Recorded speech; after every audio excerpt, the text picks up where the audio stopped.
All right, man, we back. Goodfellas Sports TV. We in the building. Let's talk about Jamel Herring defeating Lamont Roach. Unanimous decision. I think it was 2-1, 117, 111 cards and 1-115, 113 card in there. Obviously, I think it was a little bit of home cooking, top rank cooking. This fight was in Fresno last night. I know the KSI Logan fight was in Southern California at Staples Center, but I didn't watch that fight. I just had no interest in no fights that was on there. But last night, Jamel Herring, to talk about the fight a little bit.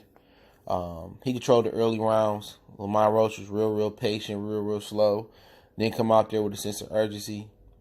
And we don't come out there with a sense of urgency, especially when you go into enemy territory, which he going over the top rank. It's going to be tough. And I feel like he dropped the early rounds, and then he started to pick it up and got urgency and started throwing a lot of punches. But he was throwing a lot of wild punches, and Jamel Herring was trying to hit him back with wild punches. And the exchanges was ugly and wild. But they was throwing a little bit of leather in there. And, Lamont Roach, he was trying to work the body, work the head. At some point, it looked like Jamel Herring to the naked eye dropped him.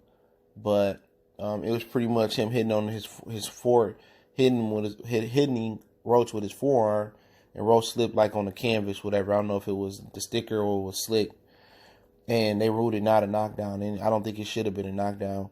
And then Lamont Roach did hurt him and almost drop him in 11th. And Herring has these lapses in there where he loses focus, and I think Lamont Roach, when he go back and look at it, he was just played it way too patient, way too safe.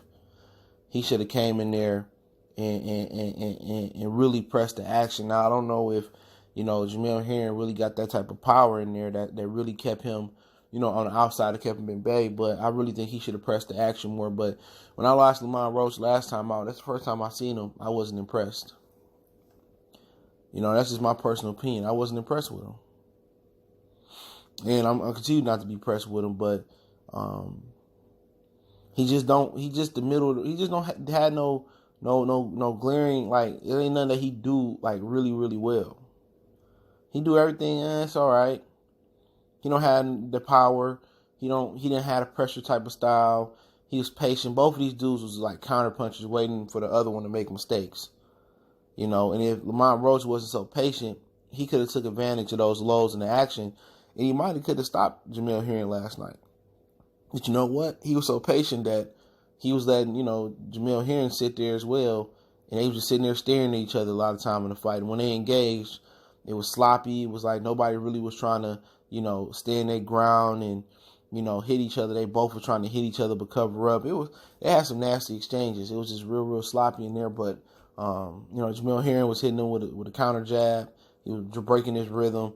He jabbed just enough to keep Lamont Roach real patient, real patient, and real at bay. But for Jamel Herring to have those lows that he have, they need to work on, him being more focused and not having those lapses. And you just do that by jabbing, feinting, jabbing. When you ain't doing that, just keep the jab going out there. But hey, he earned a decision, in my opinion. It was a little bit wild on 111, 117 scorecards. But let's talk about what Timothy Bradley had to say. He said that Jamel Herring should stay away from Miguel Burchett, and that's the fight they're trying to do next.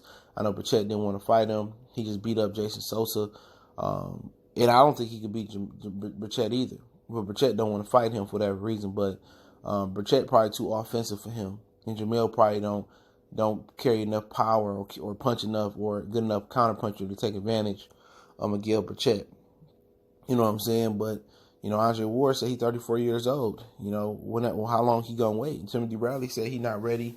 Basically, he get ran out the ring, and he should stay away and take it easier, voluntary. But for me, if I'm him, I'll try to unify with Tevin Farmer. If him and JoJo Diaz don't fight, or I'll try to get the winner.